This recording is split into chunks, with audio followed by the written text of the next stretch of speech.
How we doing, everybody? We are Two Johns and a Mike.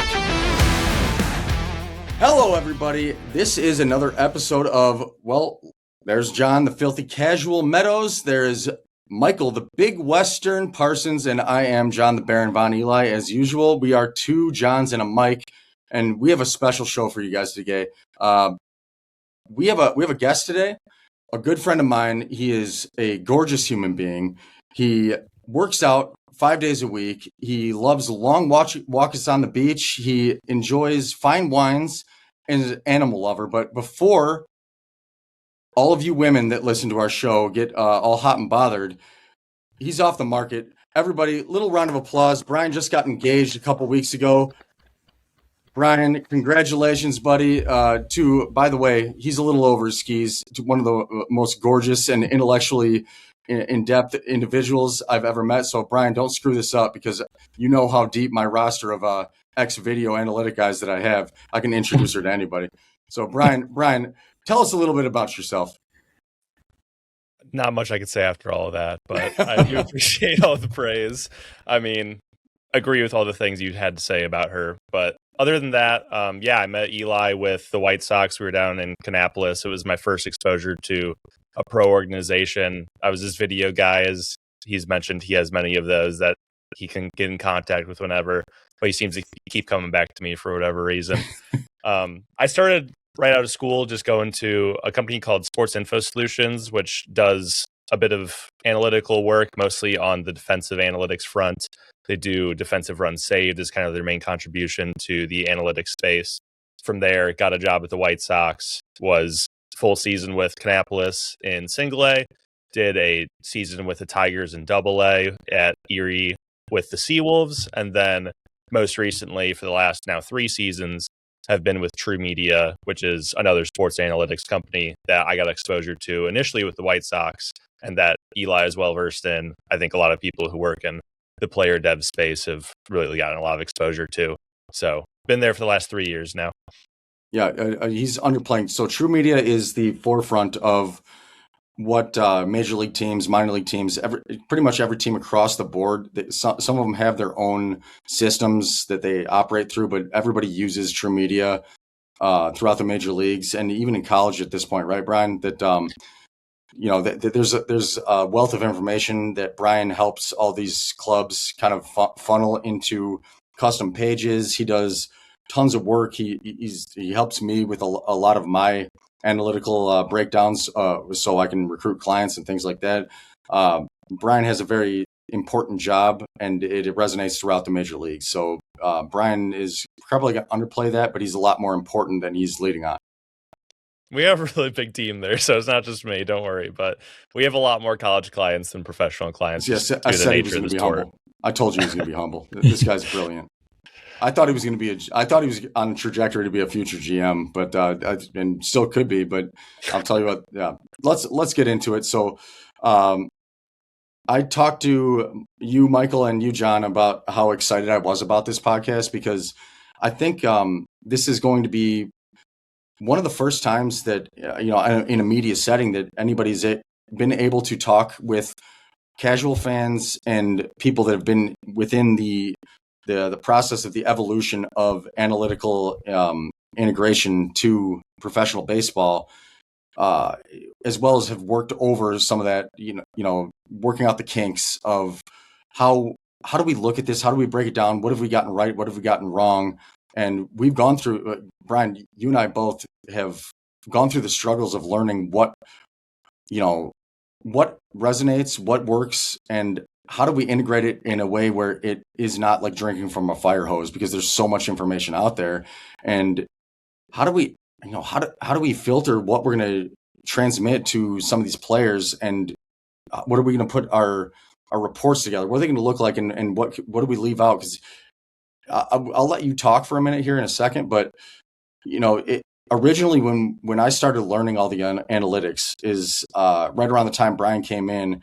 We had a pitching coordinator named Everett Tieford that came in, and he was with the Astros on the scouting side for a long time. He also had a great playing career, played for the Royals.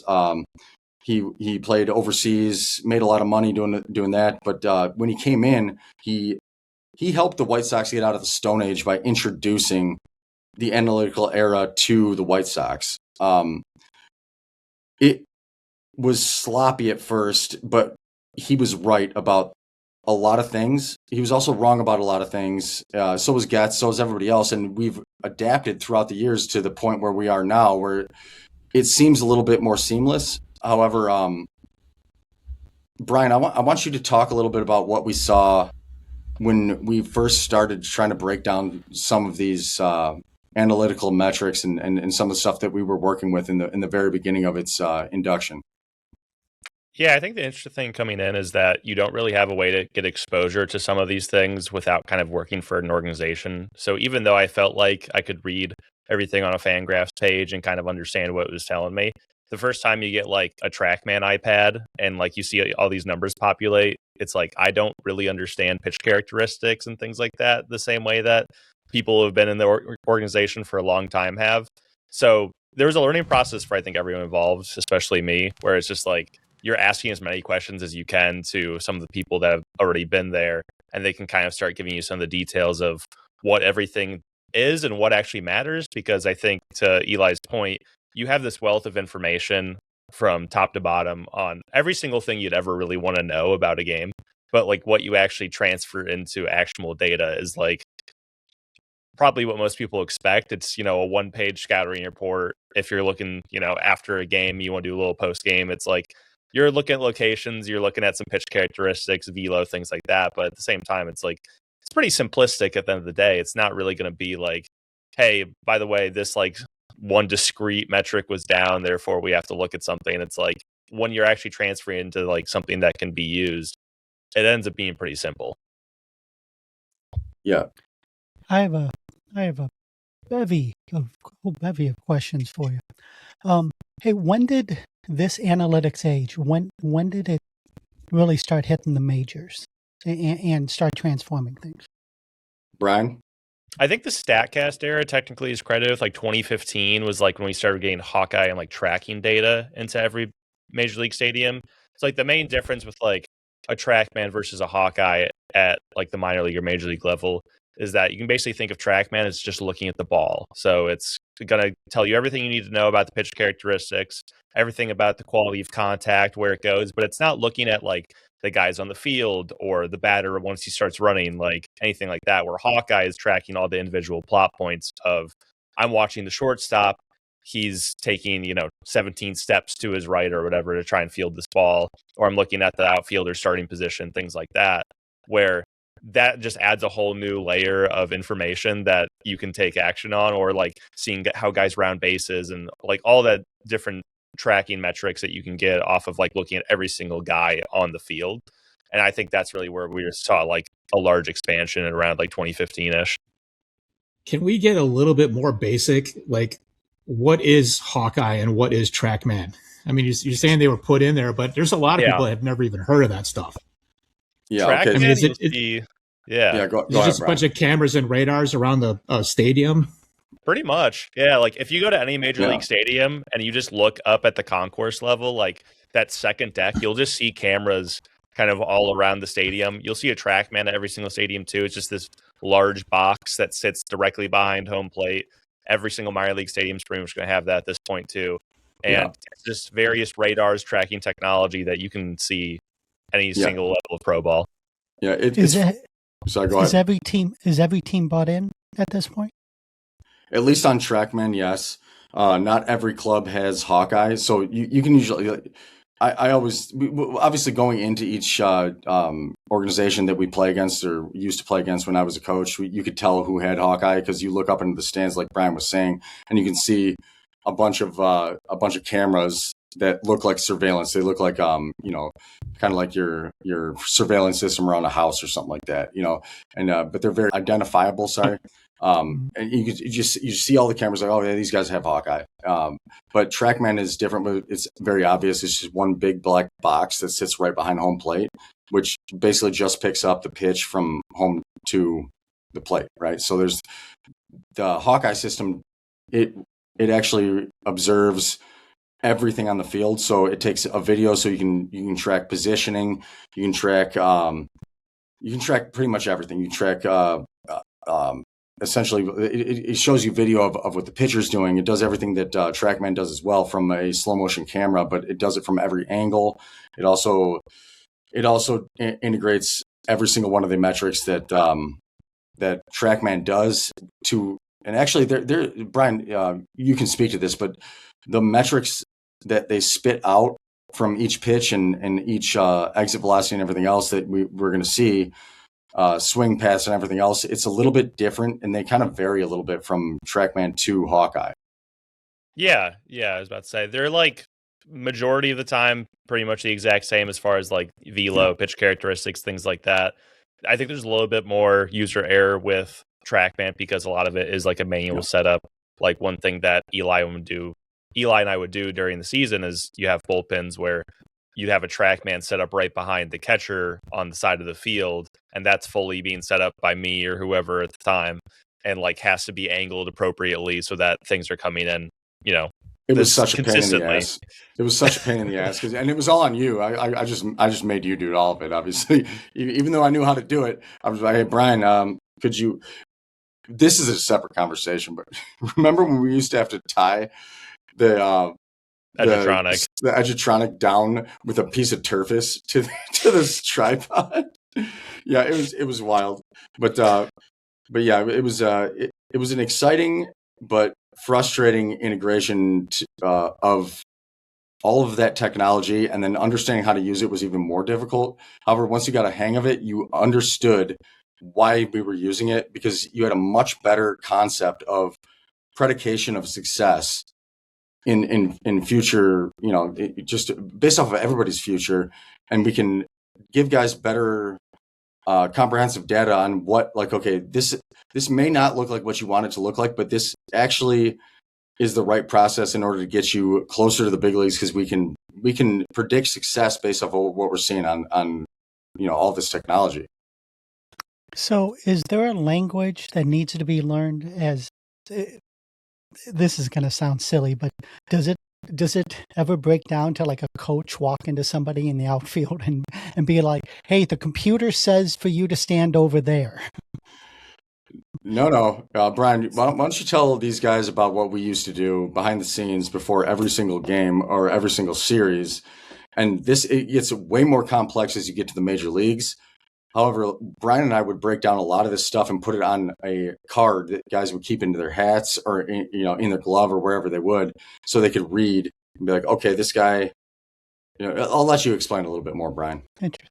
They're kind of the bane of my existence, honestly. Like an intro job with a professional organization at like the player dev side is going to be a lot of laminating. It's going to be a lot of cutting. It's going to be a lot of printing, and just like trying to make sure that guys are turning those in day after day. Because the amount of times that you go, hey, here's your card for the entire series, and then they lose it after the first day, and then you have to go print it again or something like that. We had to go through that shit so much. God, it was exhausting. And Brian's got to do all that on a minimum wage salary because he was an intern at the time. God, it's stuff you don't plan for, that's for sure. No, yeah. But yeah, so like basically if you're talking about like outfielders and defensive positioning and things like that, you're looking at the opposing lineup where these guys tend to hit the ball. Pretty basic spray charts and things like that. You'll see the whole plot of the field, and you can see, okay, this guy hits it to left field all the time. Or like if he faces a right-handed sinker baller, like based on the pitch characteristics of whoever's throwing for you that day, you can say, okay, he's very likely to roll the ball over to second base a lot if he's a left-hand hitter or something like that. So, we'll position our shortstop as far over towards second base as we can, put the second base kind of more through like the 3-4 hole, things like that. But to your point, it's not so much like, hey, at this exact moment, you have to move 2 steps forward or 2 steps back. It's more just, this is your general idea of where he tends to put the ball, whether that be, he's slashing it as a left fielder, so you got to come in like a little bit more and shade towards the line, things like that, where there's not really like a perfect science to this is exactly where you stand all the time. I think to Eli's point, at the major league level, you have more of an exact idea of that. Yeah. But at the same time, you also have individuals that are out there who have their own strengths and weaknesses. So if a guy doesn't come in well on a ball, or he's really bad going over his shoulder, you should also like always factor those things into the equation as well. Yeah, exactly. When you were Eli, when you were pointing to probability and predictions before. How accurate is it? Is it like shockingly accurate? There's always low-hanging fruit where it's a pretty solid predictor based off of who you like, depending on who you have them on the mound and the hitter that's up. There's always a cross section of predictability that is a low-hanging fruit. Like I'll give an example. In the semifinal game that we had in 24 against the Tennessee Smokies, right? We were in a situation where it could have won or lost us the series because we lost game one. In game two, I think it was a 1-0 game or something like that. We had one out, runners on the corners, and I think it was Alcantara or something like that was at the plate. Brian would have to fact check me on that, but somebody that was a dangerous hitter and in a very crucial spot with our starter where I have the numbers in front of me. I know what he does well, and I also understand what I want him to do. So I take a mound visit, and I'll say, "Hey, look, he's rolling the ball over to or hitting the ball on the ground on changeups at a 75% clip, and we need a ground ball. So we're going to go infield." And this is what the mound visit would sound like, right? I'd say, okay, he's got a ground ball rate of 68%. That's exactly what it was, I think. And on changeups, I want the shortstop. I want you guys to play double play depth in the middle, and I want the third baseman to shift over a little bit to his left, even though that's not what this is going to sound like you should do in this situation, because we want to get this guy up. If he hits it to you, we're definitely trying to turn the double play, but it's going to be difficult from your positioning. So I want this to go to the middle infield, but if it comes to you, you're going to have to check this guy down at third base and at least get the one of these outs at second or at first. So we have a chance to get a pop out or strikeout with 2 outs. So we're going to play the changeup right here, and we're going to pinch the middle infield in. I want the shortstop to shift over a little bit to the left. And next pitch, first pitch of that AB, ground ball is short, double play, we get them out. So yeah, that's not definite, but there are situations where there's low-hanging fruit where you're going to miss sometimes. Even like you go to Vegas and there's 70% odds, you're going to miss on the roulette wheel too, you know. But at the same time, it's not perfect, but you can. I'll take 68% odds to Vegas all day. You can't guarantee anything, but you can play the percentages. Yeah, and especially in the minor leagues, Brian can speak to this because you never know what these guys are going to do. Like these guys could go off the handle and just decide, well, like God love him, but Edgar Quiro, who caught for the White Sox last night, I would have to have a discussion with him all the time. Like, why are you constantly trying to throw in 0-2 and 1-2 counts when we get to leverage situations with the pitcher? He would have Noah Schultz, who's a predominant, until we taught him a four-seam fastball, he was a sinker ball guy and still is a predominant sinker ball guy, but he's trying to get this guy to blow guys away at the top of the zone with a sinker. So you have to like, and they're barreling that ball up because it's coming right into the barrel path, right? So like, there is a lot of human error where you're like, okay, well, these minor leaguers are going to go off on their own thing until they learn better. So that's why when I said before, once you get closer to the major leagues, is a little bit more predictable because the game is going to be played in a more predictable way. Brian, you got anything on that? Yeah, I think the game planning aspect is always interesting because these guys are still prospects, and like at the end of the day, your main goal is developing them into major league talents. And so if you take too much of that out of their hands and try to make them into like this matchup merchant where they're just constantly thinking about this is the exact pitch I have to throw based on the percentages, rather than like, I want you to get better at this, what you would consider your third pitch or something like that. And you kind of play this game of like, yeah, we're here to win, but like at the end of the day, we want everyone to just kind of get better. Like that's really the goal here. And if you kind of lean a little bit too heavily on like what a major league opponent scouting would look like, because at the major leagues, you're already there. Your goal is to win, obviously. So it's like, we're going to play our best percentages here. But when you're working with minor league guys where it's like, this kid's 19, he just got out of high school, he's just trying his best. It's like, I want you to do what makes you good, not worry about what the other pitcher is doing or the opposing hitters are doing. It's like, you can play to your strengths, but don't focus too much on theirs, because like, yes, we want you to get outs, but at the end of the day, I want to see that you got a little bit better, or like we were able to develop your changeup a little more. You feel a little bit more comfortable throwing these counts, things like that, where I think it's really easy to get bogged down. And every single time you get to, a 1-1 count or a 1-2 count or an 0-2 count, it's like, throw your slider to this guy. It's like, well, his slider's already really good. We don't really need to work more on it right now. It'd be good to see him try to get out with like a curveball or something, So you can start putting those into consideration with the minor league side, that I think makes it a little bit of a strange environment sometimes. Everybody, if you're listening to this show, like and subscribe, because we have some really good content coming out. And if you enjoy it, please hit that button. We're on YouTube, we're on Instagram, TikTok, every other social platform. So please, if you enjoy our content and you want to see Brian Duffley back, the engaged Brian Duffley women, sorry. We would love to see a little bit more run. So please hit that like and subscribe. When it comes to these deep analytics, and I don't know if you guys can speak to this,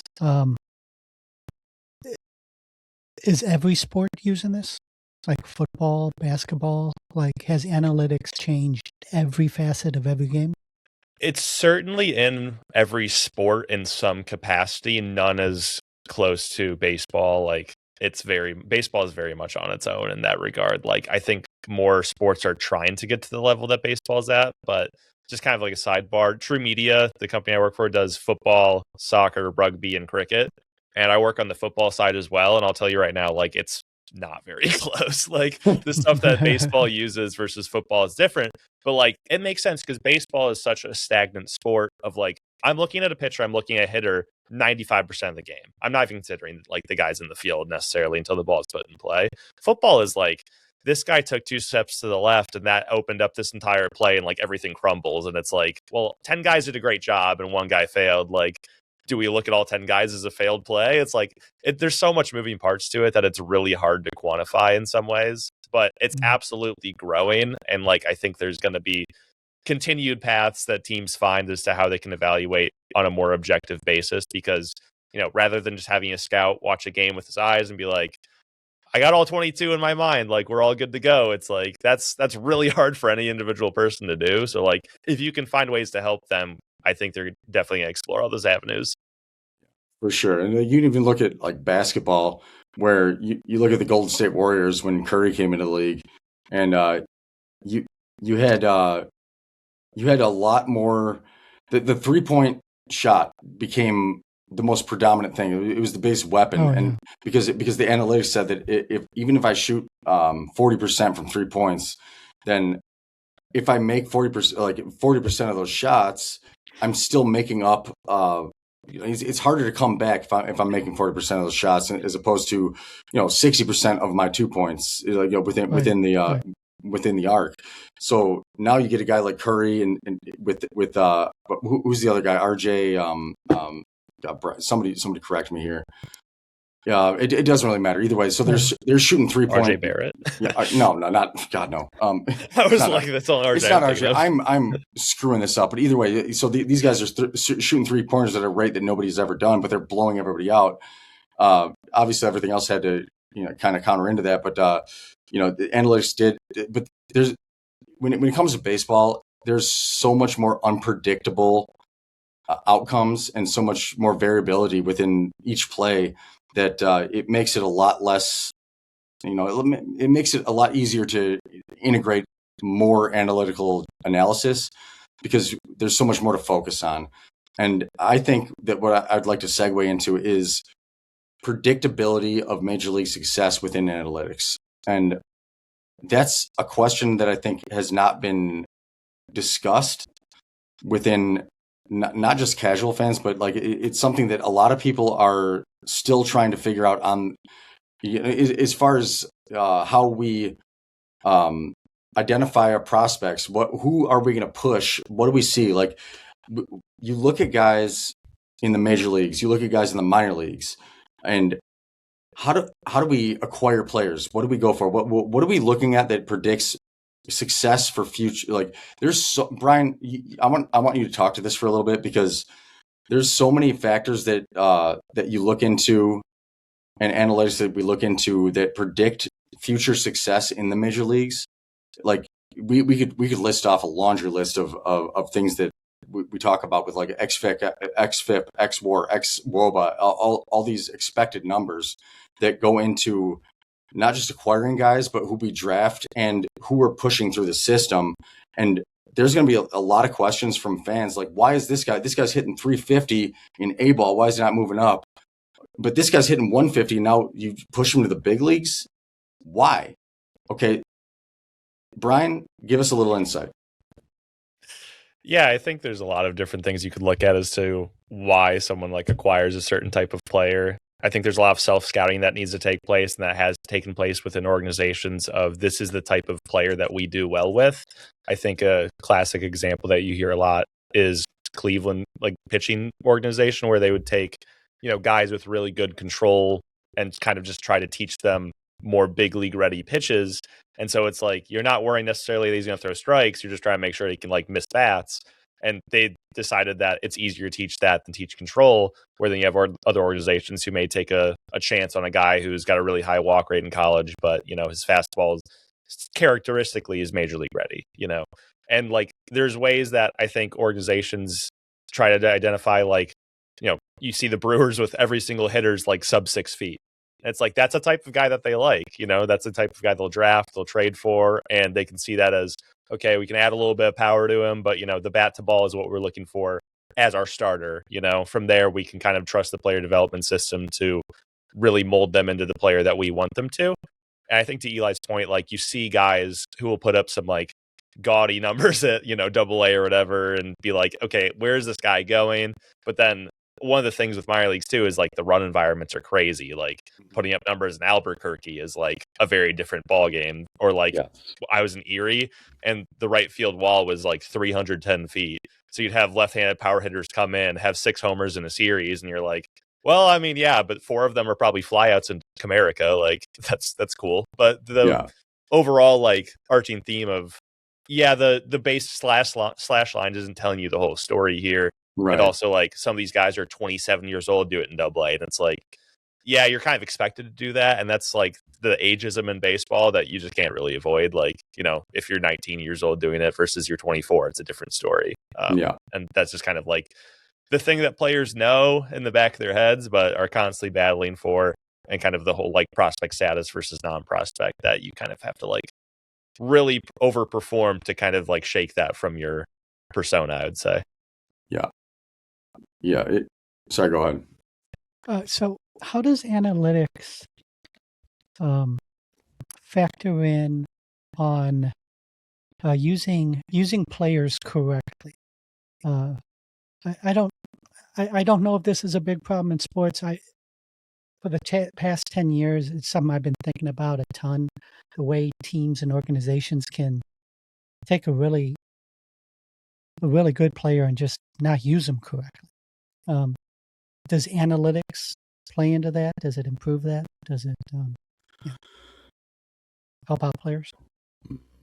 Yeah, I mean, I say it certainly can. I think there's always a new kind of, this is the new wave that we have to focus on, that you'll see across leagues, where, I mean, I think Eli, I know there's guys that like we saw where they're probably like sidearm sinker baller, should be, focusing on getting ground balls, and everyone around them is teaching them, I want you to throw 4-seam fastballs at the top of the zone, or I want you to throw sliders instead of curveballs. Jared Kelly. There are guys where you see what they are as a prospect in high school or in college, and it's like, this is probably the best path forward for them. But that being said, what we're seeing as the most effective methods being used in the big leagues is different from that. So that's what we're going to teach them. And you start getting away from like who that player truly was and like why they got drafted in the first place. It's kind of the idea of like, if you're taking a guy in the first 5 rounds and you're trying to already like tweak something large, it's probably a mistake. Like, you shouldn't be taking this like core player that was worth a high draft pick and then trying to change something like so impactful about them. That's where you see like a guy in his first year after he gets drafted making swing changes, and it's like that's a pretty bad sign sometimes. Like Yes. the fact that you feel like there's something major that you have to do, and that's where you'll see a guy who was a prolific power hitter in college all of a sudden have 8 homers in his full minor league season or something, or you have a guy who's throw 99 at a SEC school and he never makes out a double A, and you're like, I don't know what happened there, but like clearly something along the player dev track went wrong. And sometimes that's on the player dev staff, sometimes it's on the front office, like, or it's on the player themselves. Like sometimes they just don't show up. Like it could be a myriad of factors, but that's kind of what makes it beautiful, is like you're working with people at the end of the day. So at the same time, like you There's can so much control, that you goes can into control. Yeah. But at the end of the day, like if they don't want to put in the work, that's different. Yeah. I have a question. Looking back, you said this started heavily in like 2015. That's kind of like the main tracking era start. Yeah. It started a little bit before that. I mean, when I got traded to the Astros, and that was in 2013, was they started integrating. They started integrating a lot of that metrical, like, okay, this is how we're going to acquire players, and they were looking at what I could introduce as far as how well my changeup worked in zone and everything else, and they're like, okay, well, this makes a lot of sense for somebody that is going to cost a low amount to acquire. That was when the Astros actually turned from a swamp of an organization into a predominant major league, World Series contender for years after that. Because they integrated, but they were on the forefront. Them, the Rays, and everybody else were on the forefront, and they started acquiring guys like myself that spoke to whatever their analytical algorithm said. So that's when it started. But to Brian's point, it started getting refined more and more in 2015. So go ahead. So what I wanted to ask, generally, since 2015, since you guys have been there, if you were to take a 30,000 foot view of the sport and look back at it, what trends do you think it's had that, as far as changes that have made to the sport overall, not particularly to a specific team, but has baseball changed in adjusting to this, and what effect has it had on the sport overall? At least as far as you guys can see from being down on the ground. I mean, to me, it's eventually it's kind of changed the way that we've developed players. I think the developmental side has changed the most, right? So that and the scouting side should have changed the most. And you see that in organizations like the Astros, Rays, and Yankees, and everybody that is slowly integrated into the analytical era the fastest. You see these guys drafting certain players. Like I know the Astros, they drafted in, I forget what year it was, but they drafted a kid that sparingly played baseball. He was a soccer player. But when he was off the mound, he had a induced vertical carry of like 21 inches, and he threw like 93 miles an hour. So they looked like, there's a lot of kids that throw, like, everybody throws hard these days. Like, but you look at induced, like, there's particularly, Brian, you don't have to get too deep into this because I know there's some specific stats that I don't want to talk about either. Like, guys like you and I can't give the keys to the front door to a certain extent, but they're like, obviously IVB is on the board at the Rays Stadium right now. Like, it's starting to become a household name for people that are indoctrinated into the baseball world. They drafted a soccer player that happened to throw 93 miles an hour with a low release height that was also at 21 IVB.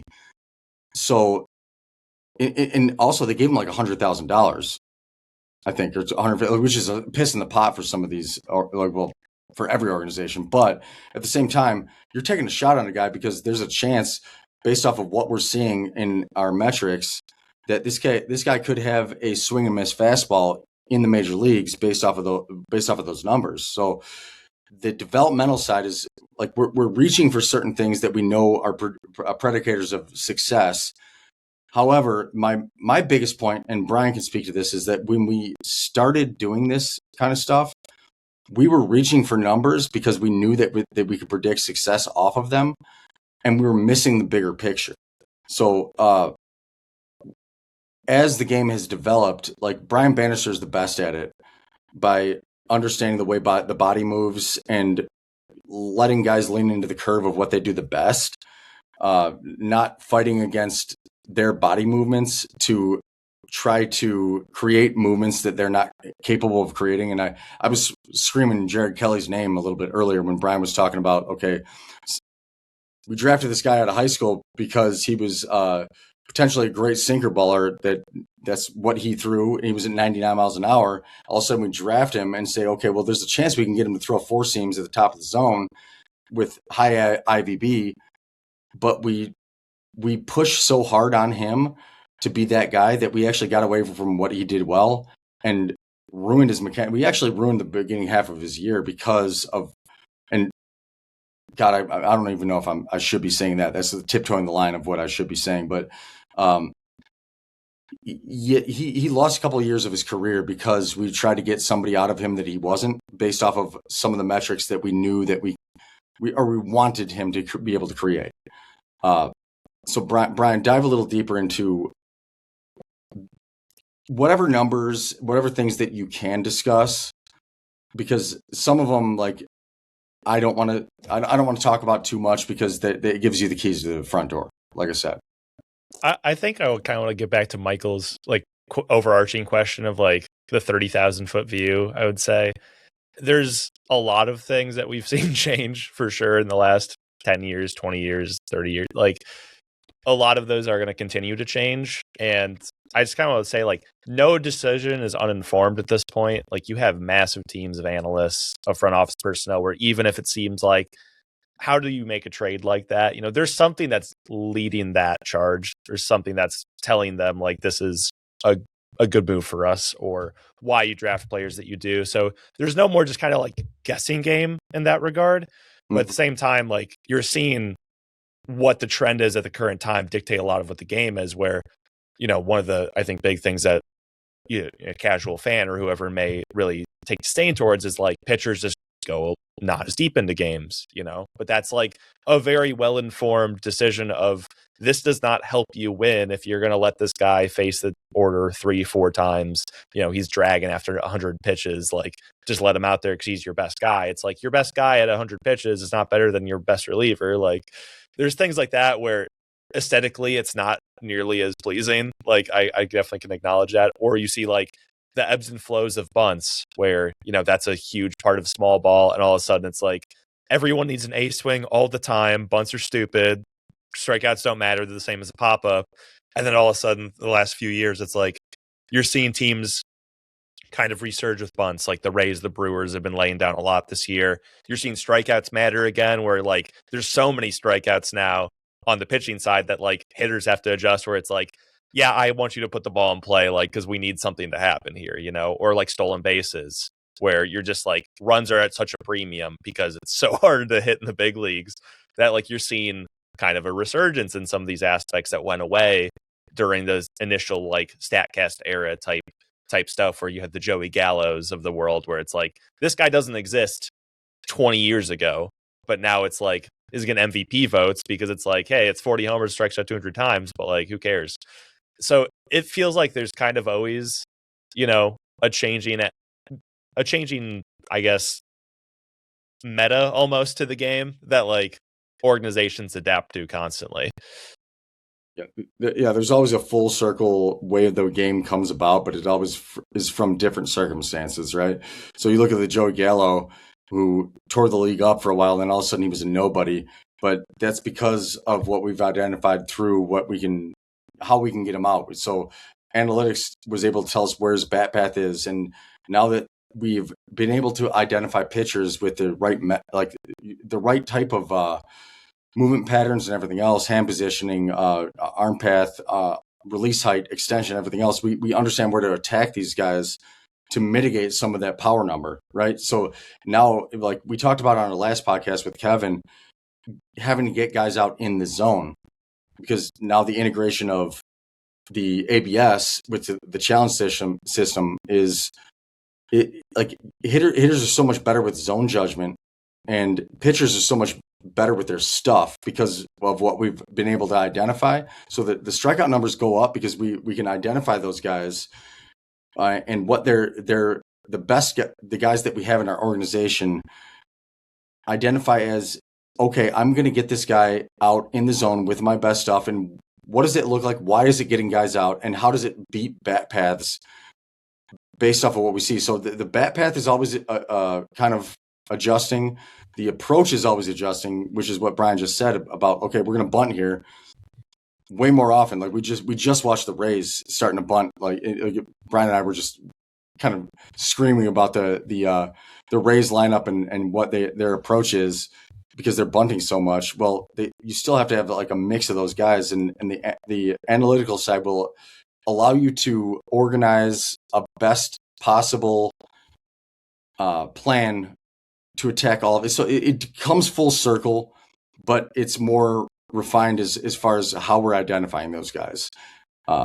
I know that was pretty long-winded, and maybe I made a point there, but it's just way more complex to do the same thing in the same way.